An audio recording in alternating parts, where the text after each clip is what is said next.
An investigation into a major chemical leak at a Fife swimming pool has found several breaches of health and safety legislation.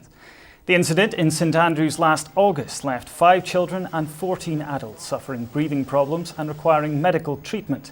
A health and safety executive report says a pool storage tank failed because it was unsuitable, causing the uncontrolled release of sodium hypochlorite.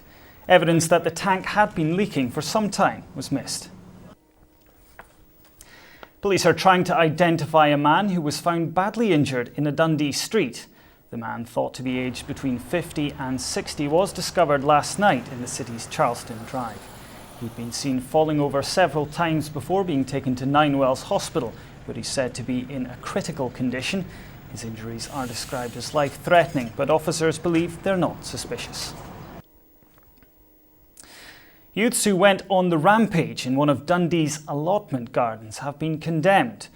Police are hunting the mob who caused around £20,000 worth of damage in a weekend wrecking spree. Allotment enthusiasts have described it as sickening. Craig Miller reports. The Kinnaird Garden allotments are perched on the slopes of the Law in Dundee, a tranquil haven for around 100 people who tend their plants and vegetables.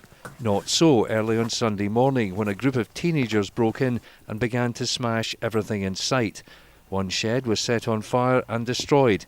In the aftermath, Peter Kemp had to spend hours on repairs. I don't understand why people would do such things. If it was their grandfather, I'm sure they would be very upset. These are the type of people who do these things. They destroy things because they're incapable of making things, as far as I'm concerned. And they just need discipline. And I don't know who to blame. The parents, the politicians, the do-gooders, but somebody's to blame for these people. It's not natural behaviour. There have been outbreaks of vandalism here before, but Peter Kemp says this is the worst he's seen. We're up here to grow things. In fact, I think everybody here grows enough food for themselves and enough to give away. So we're not permitted to sell it, but we do give it away. But still they come and destroy it. You're hoping they'll be caught? Oh, of course. Obviously, the obvious way is justice, but will they get what we consider to be justice? That's another question. You know, a slap on the wrist is no good. It's really no good. To make matters worse, the mob also smashed the windows of cars that were parked in the area. The total damage is reckoned to be around £20,000. Police are investigating, but a solution to such incidents seems as far away as ever. Craig Miller, STV News, Dundee. University lecturers have been taking part in industrial action in an increasingly bitter dispute over pay. Staff at Dundee, Abertay and St Andrews walked out on a one-day strike. The University and College Union is protesting over a 1.1% pay offer.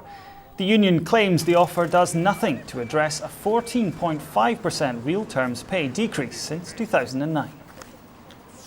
It's quite galling to receive such a derisory offer when Vice-Chancellors and Principals across the UK are receiving increases in their take-home pay by almost 15%. I think staff are very determined, and the turnout that we have today is an indication of that. The last 2 days of industrial action have been the largest number we've had on a picket line ever. Finally, the reputation of one of Dundee's unsung heroines has been set in stone. Victorian social reformer Mary Lily Walker devoted her life to improving living and working conditions for the poor. Today, a plaque recognising her achievements was unveiled at the house where she was born in Perth Road. She's credited with being a driving force behind Dundee's social work system and was one of the first university students to be taught in the same classroom as men. She did so much for the children and the women of Dundee at a time when nobody else was bothering. She was a very shy person, there's only one known photograph, but she joined the local council, the only woman to be on it for a long time, and tried, despite her shyness, to effect changes. This was a woman who had no need to do the things she did. She was driven by huge social conscience, and she did incredible things despite the opposition and despite the constraints for a woman in that period. Those were your local stories in Tayside. If you've got a story you think we should know about, you can contact us through Facebook or Twitter. But for all your news on demand, download the STV News app available on iPhone and Android.